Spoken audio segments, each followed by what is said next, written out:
All right, hello, ladies and gentlemen. So, in today's episode, I'm going to be getting a little bit personal. Now, this particular episode, I've been holding off on doing it for a little while now. I've honestly tried to record it a few times already, but it hasn't really been the right time for me. It hadn't really came out the way I wanted, and it was a little bit rough. And in all honesty, this particular episode, it's been a bit tough to put together, and it is tough to talk through what I'm about to talk through. But the spirit of this podcast, in its essence, is helping hikers with their training. And I know there are so many different situations where hikers run into complications with their training journeys through whatever may be.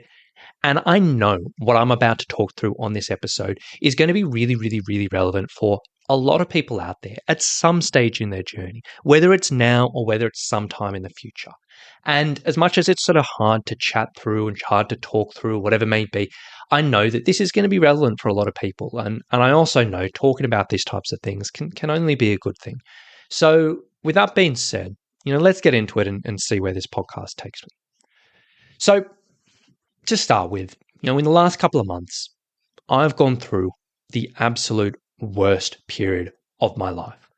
We've recently had, a personal tragedy, a complication, a terrible amount of luck, or however you want to phrase it. I don't really know how exactly to parcel that all in. But either way, gone through a really rough patch. And today, what I want to do, I'm not going to be going into so much of the specifics around this actual rough patch and what actually happened, because a bit beyond this podcast. But what I want to talk about today is coming back from that and how it relates specifically into training journeys, because everyone on this podcast is interested in training for hiking. And I want to talk about coming back from, a major thing like this and how it can relate to your training. So before we get into all of that, let me back up a little bit and give you a bit of broader context of kind of where this episode's all coming from. Now, at the end of last year, so the end of 2023, I competed in a big event, and I competed in a martial arts event, which was something completely new for me and was really cool, and it was a massive undertaking for me.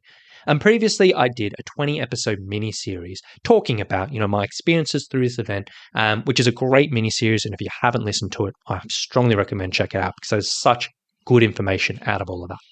And ultimately coming out of that event that I was training for, it was really just an incredible experience for me. It revitalized, my training because I've been really out of whack with training for a long time. It revitalized my body and just feeling, good and strong and fit and all of that. Revitalized my confidence in regards to doing it, going out and doing really cool things. And it was just such a positive thing. And that was the end of 2023. So it was around about November 2023. Now, when I was looking beyond that process and looking towards 2024, this year, I really wanted to build off that momentum that I built last year. I really wanted to take what I've been doing and keep on building on it, keep on improving, keep on moving forward and get myself in a really good spot. So at the start of this year, at the start of 2024, I sat down and set myself a few particular goals, as a lot of us do, in the turn of the year. Now, one of the first goals that I set myself was I was like, last year was such a good thing. Like, I really want to do this again. I want to train for another event. I want to train for another fight because it was just such a great thing. I loved the experience. I loved having something to hone my training towards. And it was really positive. And obviously, as on this podcast, we talk about training for hiking and training for trekking. And you might be asking yourself, all right, Rowan, why don't you just book in a big hike or book in a big adventure? But, for me, a little bit difficult, having that in my sights, purely for the fact that through my everyday life, I talk about training for hiking all the time. And I've come to the realization that for myself, I actually need something in my life which is just different than hiking. And as much as I love hiking, as much as I still go out and do shorter hikes and enjoy myself, I really needed a big event which was just not related to my professional life at all. And so that's why this has been really powerful. So I've sort of said, I want to do something like this again. But I also knew when I was sitting down here, I think it was the end of December, I was figuring this all out. I knew in the first half of the year, I just had way too much going on. I had so many different things happening in the first half of 2024 that making that happen again immediately was just not going to happen. So I was like, in November 2024, that's when I wanted to fight again. That's when I wanted to step into a ring again. And that's what I wanted to make things happen. And having that target in my sights and saying, this is a long-term plan. This is literally 11 months away. I was going to use that as an anchor for my training and say, this is my long-term plan. So I'm going to build towards that. I'm going to make sure what I'm doing in my life is building towards that. So I sat down, I put together a really big training plan, which would take me all the way from January up to November. I sort of put a lot of time into it. It looked really exciting. I had a lot of fun putting it all together, and I was super, super, super keen to get into it. Now, one thing at that point as well, I was aware that, look, I've got this big goal in my sights, and I've got this big thing I want to achieve. But when it comes to goal setting, and this is something I talk through with my clients and have some resources with my clients about, setting these big goals is a really, really positive thing. And setting these things that we can literally just go off and say, we have done that, is a really, really positive thing. These things are called outcome goals. And they're a particular type of goals where you're like, look, this is actually something I want to achieve. But one thing that I recommend to most of my clients when we're doing this is saying, yes, having an outcome goal, saying, I want to accomplish this adventure, I want to accomplish this hike, I want to do this event, or whatever it may be, is really, really good. But to combine that, we also want to set something that's called process goals, which are just the little things you're going to do as part of the process, which will contribute to the end goal. So on this front, one of the process goals that I sat down, I was like, what am I actually going to do in my week and in my month, which will contribute to this? One of the goals I set for 2024 was I wanted to do some type of exercise every single day. 365 days of the year, that was my goal. I want to do something because I knew some type of exercise was just really, really important, not only for preparing for this goal I had, but it was really important for my day-to-day energy, really important for my day-to-day stress levels, for my mental health, my productivity, my mood, and just so many different things. And so that's a goal I set myself. And then on the back of that, I also was aware that, look, you know what, said doing something every single day, that's achievable, but I don't want to bite off too much more than I can chew because I know there will be times where it may not be possible to go out and do 30 minutes of training, 60 minutes of training, whatever it may be. Lots of weddings coming up this year, had holidays coming up this year, that I would get sick at some stage, I would be in low mood some stage or whatever it may be. So I also sat down and, came up with some backup plans. And I sort of came up with, for example, okay, if I couldn't do something, a full training session, my exercise would still count if I just did a set of push-ups, or it would still count if I just did 5 minutes of stretching, or whatever it may be. So I was like, you know what, I've got a bit of a plan of attack. So at the start of the year, I had these goals. I was like, you know what, I'm going to, train for this event in November. I'm going to set myself the task of doing something every single day. And I've got backup plans in place that, I'm still going to be able to hit that regardless of what's going on. So with all of this set in sight, I got into things. And at first it went really, really, really well. For the first half of the year, I had done something pretty much every single day. I'd stuck to that goal. Because I had such a long-term training plan, because I'd planned ahead and was you know what, I've got all of this time to get ready for November. I had the space and the time to work on different areas of fitness, which I'd neglected before, which is really interesting. I explored different exercises and different workouts and different approaches because I had time on my side. And this is really positive and I enjoyed it. And then over the months, I built off that and built things up and explored things and, kept on improving. And over the months, really the only days I missed, I almost got every single day for the first half of the year. But there was a period where we were in Bali for a couple of weeks. We had a couple of weddings. And I got a few days of exercise with my stretching and this and that. And then I kind of fell out of it for about a week. But aside from that week, I was on track with everything. And I was feeling fit. I was feeling strong. I was feeling positive. I was feeling on track. I was feeling like everything was great. Everything was going good. Now, then July came around. And we ultimately had the first signs of these bad news that was coming up. And we're like, oh, there was a bit of an indication, a bit of a question mark going on. And, my stress ramped up. And I was like, oh my God, I'm a little bit stressed. I'm a little bit worried what's going on. But, I still stuck with my plan and it was all still moving forward. Now, in August, that news, it got a little more ominous. And it was like, oh, there's some more stuff going on. And stress went up again. And training was getting harder and sticking things was getting harder. But I was holding on. I was like, you know what? Again, I'm using my training to get me through. I've got these goals. It's all going to happen. And then at the start of September, I should say, life just didn't get very good. Life was really, really rough. And we went through some stuff which sucked. It absolutely sucked. And during that time, in all honesty, training was the last thing on my mind, because I was dealing with other things. And training just went out the window. And the goal for November went out the window as well, because I was like, you know what? Right now, in the perfect world, I need to be training hard. I'm getting close to the goal. This is the crux of training. And then September, it all went out the window. And I was like, all of this build up for the year, it's out the window. On top of that, we were eating terribly. During that time, stress was high. We didn't want to cook. We didn't want to go to the shops. We were just eating takeout and really, really rough. I was even drinking to manage stress, and I wasn't getting super drunk every night, but I was drinking each day a little bit just to manage stress. Emotionally, I was up and down. I wasn't sleeping. It was just not a good time. Let's just leave it at that. And it absolutely sucked. Now, fast forward 2 months. Now, I'm recording this now at the end of October, so it's been 2 months since everything happened. Things are admittedly much better. Things have improved. Things are way better, but I'm still not great. I'm not where I was before. I'm still on the way up and all of that. Stress is still pretty high. My sleep's still a bit out of whack. We're eating better, but it's not quite as good as it'd be. I'm drinking less, but still probably more than I was in the start of the year. My energy's still up and down. So I'm still not quite there yet. But I am at the point where I'm like, well, okay, November, very disappointing that's not going to happen. Very crushing that's not going to happen. And really disappointing that all that good work at the start of the year kind of, fell down the wayside a little bit. It's a bit of a bummer. But really right now I'm thinking, okay, it is time to get back into routine because I need this routine of training in my life. I want to get back into things. I know I want to sort of have, another goal. I want to do another event, and that is something I really want to do. I know I need to be in a routine for me to help me with so many different things. So now is the time to kind of get back into things. But there is a bit of a problem because, as I said, the idea of not fighting November is just not realistic. Even the idea of going back to my old training schedule and going back in the gym and lifting weights and doing this and that, it just doesn't fill me with very much excitement at the moment. Still, my energy is a bit up and down day by day. It's up and down. It's hard to judge. My sleep's still a bit out of whack. And on top of this, just to add insult to injury, I've had a flare-up of asthma, which I haven't had for like 10 years, and it's all came out. So my breathing, is a little bit impacted with asthma. So now with all of that being said, now I've kind of painted the picture, and I've sort of said, look, this is how the year looked. And obviously the year didn't go to plan, and obviously gone through all of this.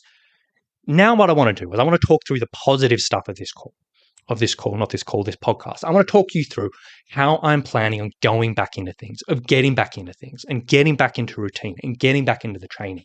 And the reason why I am doing this podcast and the reason why I'm sharing this and the reason why I'm talking about this is because I know there are so many hikers out there who go through similar stages in their life. They have a goal they're training towards. Maybe they have a big adventure. Maybe they just got something they want to get out. Maybe they've got a great season of hiking. They're building up their training. They're feeling great. They're feeling positive. They're feeling fantastic. And then something in life just goes upside down. There's an upheaval that just throws things out of whack. Everyone goes through a bunch of different situations. And I talk to hikers with this all the time. And ultimately, once they're out the other end of that, and once things begin to calm down and they're through the worst of it, often people get stuck in this point where they're just like, oh my gosh, it's just impossible to claw myself back to training. I'm not talking about everyday life. I'm not talking about mental health, because obviously that's a battle in itself. And that's sort of something people need to talk with a professional, counselor, specialist, whatever it may be. But when we're talking in the training context, it can sometimes seem really impossible. And that's what we're honing into. And I know for myself that I've coached over the years so many hikers who've just gone through various things like this. And initially, it just seems impossible. It seems like, oh my gosh, how is this going to happen? It's absolutely crushing. But I know a lot of people get into situations like this. So what I want to do is I want to talk about my own journey here. So hopefully maybe some of us who are in a similar position, whether it's now or in the future, will see some benefits.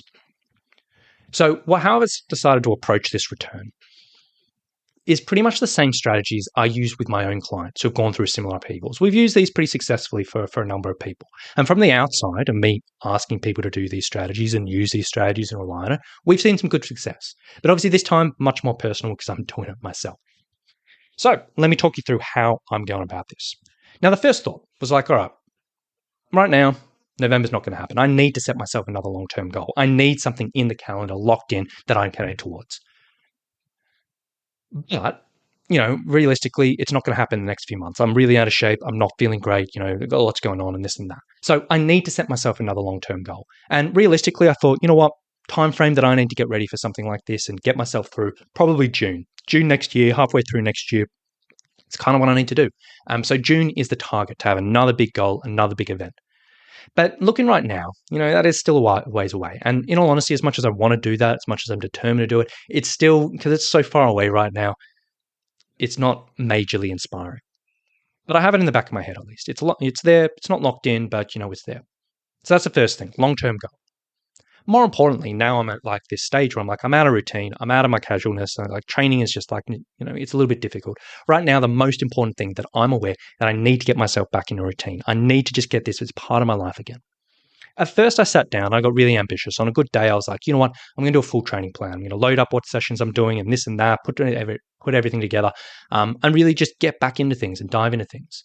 But in all honesty, this was short-lived inspiration. Literally, the next day I looked at the plan, I was like, ugh, last thing I want to do. It just wasn't realistic. So for now, I'm doing exactly what I recommend to my clients when things get tough. And what I'm doing is I'm reducing my expectations. And this is such a valuable strategy, such a powerful strategy in so many different situations when I'm training. And essentially what I'm doing is I'm looking at what I expect from myself with my training. I'm reducing that. I'm taking pressure off myself for training sessions. I'm going to make them easier to fit in around my energy, around my mood, around my time commitments. I'm going to make them easier to accomplish around my reduced fitness level. Because if I go back to what I was doing before, I'll jump in and I'll be like, oh my God, that sucked. I don't want to do it again because I've lost so much fitness. I've lost so much strength. And ultimately, what I'm doing is reducing things down so purely I can get back in a positive routine. I can get back in the swing of things. I can rebuild some momentum. And then over time, we can build off that.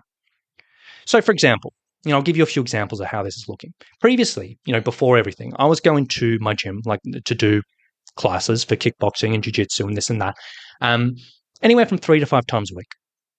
Now, of those 3 to 5 times a week, 3 of those sessions in the week I really enjoyed. I loved them. I really, really enjoyed it, and I was going there really, really positive. Now, 2 of those sessions in a week, if I was doing five in the week, I didn't particularly love. But I knew I needed to do them. It was one of those types of things you're like, well, if I'm going to do this event, I've got to do this type of thing. It's not my favorite in the world, but I'm going to push through and deal with it. Now, going back to 3 to 5 times a week, for right now, it's just not doable. So what I've done is I've reduced my expectations. I've stripped that back a bit. And literally what I've set myself the target is going there twice a week, getting back into doing it twice a week to the sessions that I really enjoy. So as opposed to having that expectation saying, look, if I don't make it 3 times a week, if I don't make it 5 times a week, I'm a failure. Pulling it back twice a week. That's the goal. Now, for my actual gym sessions of going in just to a normal gym and just doing a bit of strength training, previously I was doing 2 60-minute sessions of strength and power training. I was doing that every single week and building things up. And each workout, I was probably doing anywhere from like 6 to 8 exercises of like proper exercises. But the thought of that and thought of doing one of those sessions now, it just makes me like, oh, you know what? I just do not care. Like last thing in the world I want to do. So for right now, I'm aware getting in a routine with my strength is important. Getting in a routine with my strength is valuable. But I'm going to pull back that expectations. And instead of doing 60-minute sessions of 6 to 8 exercises, I'm literally just going to go in, do 2 good exercises. Go in, smash 2 exercises, do them really, really, really well, and then walk out of the gym. And that's going to take no more than 20 minutes with a warm-up. Short, sweet, and effective. Now for cardio, before I was doing a mixture of sort of long, slow sessions on my assault bike, which I have in my home office, where I just hop on the bike and just go for extended periods of time, and some periods of higher intensity intervals where I'd really, really push the intensity. But the thought of that right now, it doesn't really fill me with a huge amount of joy. And it's like, I don't really care about that. So what I'm thinking with my cardio is I'm going to get a bit more creative with this. I'm going to start doing some short 15-minute runs. So short, sweet stuff, in and out, doesn't take a huge amount of time. The other day, I bought some swimming goggles and actually went and did a few laps in the ocean pool, which I haven't done in a long, long, long time. And swimming, I suck at lap swimming. It is of all the exercise and training in the world, it's something that I've really, really, really just never always struggled with. But I was like, this is different. This will get me in the sunshine. This will get me outdoors, give me something different to work on. And I just went and did a few laps. And when I say a few, I literally did 6 laps with a bunch of breaks in between. And I was done. Like it was that bad. But I got through it. And then the other day as well, I went actually did some running sprints. Like I haven't done running sprints in years and years and years and years. And I literally just did this for like 10 minutes. And I really enjoyed it because it was just moving in a different way and doing something different. And on top of that, I'm just trying to find fun and different approach to my cardio training at the moment. Just to get me in a routine, explore some different things and this and that. And on top of that, I'm actually trying to time my cardio out so I can be in the sunshine. So I can, summer's coming in Australia. So I can be in the sunshine, enjoy that and take that out. So as you can see, like listening to this, this has gone from a massive, massive, massive training week where I was putting a lot of time, a lot of effort, sometimes even doing 2 sessions in a day, down to something that's much more manageable. And right now, what I'm trying to do is just pull myself back into that routine of doing something every single day, which I know is so good for me. Now, that's the training. That's what I'm looking at right now. And that's what I'm going to be using to dig myself out of this hole training wise and get myself back going. Now, beyond the training aspect, then there's also other areas of my life that I need to look at and where I can make changes, because the bad habits I've kind of fallen into during this period, which are negatively impacting me in various ways, I need to look at this as well as a holistic thing. So first of all is the drinking. The whole year, probably the first half of the year, I probably had a total of like 10, 20 beers over 6 months or something like that. But since everything's been going on, I've been drinking a little bit just to manage stress. And it hasn't been too crazy, but it's just like a couple of beers at the end of the day, which for me is not that big a deal. But like, I know I don't feel amazing when I'm in that routine. So now I've got to break that habit. How am I doing that? Well, I've sat down and thought about how can I make this realistic? Number one, just making sure I don't have booze in the house, so it's just not easy to get to. And also number two is making sure I just have a range of satisfying drinks at home that I can reach to at the end of the day if I just want something different to drink that's not water. So I've got some Coke Zero, I've got some flavored soda water, I've got some cordial, and a bunch of different options, so I can actually just have something to sip on if I want. Now, the other area is nutrition. Nutrition, when everything was going on, just went out the window. We pretty much lived out off takeout for a good 6 weeks. And just could not, bear the thought of him going down doing groceries. Couldn't bear the thought of cooking things. And not only did that cost a ton and just, wasn't cheap, but it really just didn't feel amazing. You don't feel great when you're just eating out all the time. Even if you're not choosing outrageously bad options, you just don't feel great. So now I'm aware that, look, I don't want to do that anymore. I'm aware that still, I'm sometimes just not in the mood to cook. But I'm aware that I need to make a bit of a change of this. So again, reducing expectations, making this easy. What can we do? And then we sat down and thought about this. And number one is just planning out our eating week each week, which we used to do, and sit down and say, 5 days, 6 days a week, we're going to get dinner. And then maybe one day we'll get takeout. And then making sure every single week we do a big grocery shop. So there is food in the house. There is easy options to cook. And on top of that, making sure we have a good range of snacks in the house, good range of relatively healthy snacks that we can just reach to when we need. So that's drinking, that's nutrition, two really, really big factors. The next one's sleep. My sleep routine is out of whack. I'm aware it's out of whack. I'm still getting plenty of deep sleep and enough of it, but my hours are all out of whack. And I'm I used to sort of go to bed at 8 and wake up at 5. And now I'm going to bed at 11 and waking up at 8 or 7 or whatever it may be, which isn't great. So I'm going to set myself the target for next week to set an alarm every single morning, force myself out of bed. And even if I literally just go and sit on the couch and read a book and I go from bed to couch, at least I'm up, and just push myself to shift this time zone a little bit for the week. These are the actions that I've set myself. And looking for myself, I'm like, these are different areas that I'm struggling with. But these are the adjustments which I truly do believe can start building momentum again, get me back in the swing of things. And I may just have to focus on these small things for 1, 2, 3, 4 weeks, or even till the end of the year. We'll just see how we go. But I'm confident that once I can get in a routine, then I can begin to build off this. I can start ramping things up. I can start bumping up my training sessions. I can start really going and honing in on my nutrition. I can really just make sure everything is going 100% towards my goal once I'm back in the routine. Now, I also don't know this isn't going to be smooth sailing, but I'm going to do my best to go through this. And again, the reason why I'm talking about this, and as much as this is useful for me, just talk about it, I know a lot of hikers out there go through similar things in their journeys. It may not be most people listening right now, but at some stage or another, a lot of people go through something that just throws their life out of whack and throws their training out of whack. And as much as, in the minute of when everything's going on, training may not be a priority. Over the long term, if you still want to go out and do cool things, if you still want to do adventures, if you still want to be healthy, still want to be really positive, training is such an important thing to get back to at some stage. And I really hope, at least talking about this may resonate with a few people in a similar spot, either now or in the future. So wrapping up this episode, coming off the back of this, I've stated these things out loud. I have said, these are the things I'm going to do. But obviously, action has to follow talk. So to help here, I have one other thing I'm going to be doing. Now, recently, and just in the last week, I have opened up a brand new community group, a brand new group around training for hiking. Previously on the podcast, we've talked loads and loads and loads about our Facebook group, where we had a great community of hikers inside this Facebook group where we shared lots of information. Unfortunately, over the years, Facebook has just got tougher and tougher and tougher to use, and it's just not a great place for us anymore. So essentially, we've created a brand new community group, completely free for hikers who want to come and talk about training for hiking. I will share ideas, information, and courses around training and physical preparation for hiking. And inside this group, my intention to help with this whole journey for myself is I'm planning to each Friday share a simple training log of what I've done each week. And I'm going to put up a little post and say, you know what, this is what I've done this week. This was the plan. This is what happened. This is how it felt. So, number one, to share what I've done, both for self-accountability, but also for other people to see what's going on. But also number two, for other people to have this situation where they can share what their weeks look like. Whether you're going through anything or not, but just share your training week, share what you're going, get part of this community, bounce off each other, motivate each other, and all of this. And I think this is going to be really powerful to help with for myself putting this into action, but also helping the broader community. So if you did want to follow along with my journey, or get involved with the group, or get involved with sharing your training, or whatever it may be, I would love to have you as part of this group and a part of this, and just rebuild this community into something that's going to be really, really cool.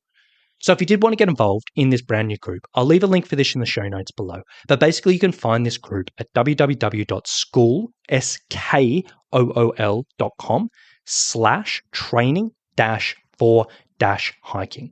That's school with a K.com/training-for-hiking. And I'll leave a link in that show notes below. Completely free group, and I think it's going to be a really, really cool community.